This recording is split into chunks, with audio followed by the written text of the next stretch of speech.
Hello అందరికీ ఇవాళైతే గేదె పాలతో జున్ను అయితే ప్రిపేర్ చేసేసుకున్నాము. చాలా అంటే చాలా బాగా కుదిరింది.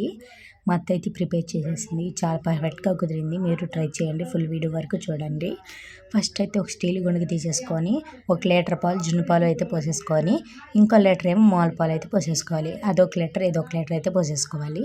పోసేసుకున్న తర్వాత మనమైతే మెత్తగా దంచి పెట్టుకున్నాం కదా బెల్లం అంతా వేసేసుకోవాలి. బెల్లం ఎక్కువ వేసుకుంటే స్వీట్‌గా బాగుండిద్ది జున్ను అనేది.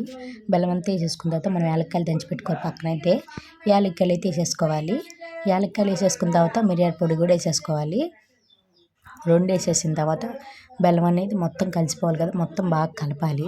బెల్లం అంతా కరిగిపోవాలి. బాగా కలిపిన తర్వాత నేనైతే కుక్కర్ అయితే తీసేసుకున్నాను.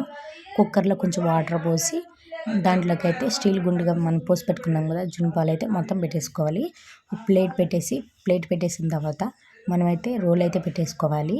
రోల్ పెట్టేసుకున్న తర్వాత జున్ను అయితే ప్రిపేర్ అయిపోయింది. 30 నిమిషాల్లో అయితే జున్ను అయితే రెడీ అయిపోయింది. ఒక ప్లేట్ తీసుకొని తిరిగి తిప్పేసేసుకోవాలి. జున్ను అయితే చూసారా ఎంత టేస్ట్గా ఉందో. చాలా అంటే చాలా బాగా కుదిరింది. మీరు ట్రై చేయండి. అంత బాగా వచ్చిందనమాట. మేమైతే ఇంత బాగా వచ్చిందని అసలు ఊహించలేదు. అంత బాగా వచ్చింది. మీరు చూసారు కదా చాలా బాగా వచ్చింది. లైక్ చేసి అండ్ సబ్స్క్రైబ్ చేయండి నా ఛానల్ని. Bye bye.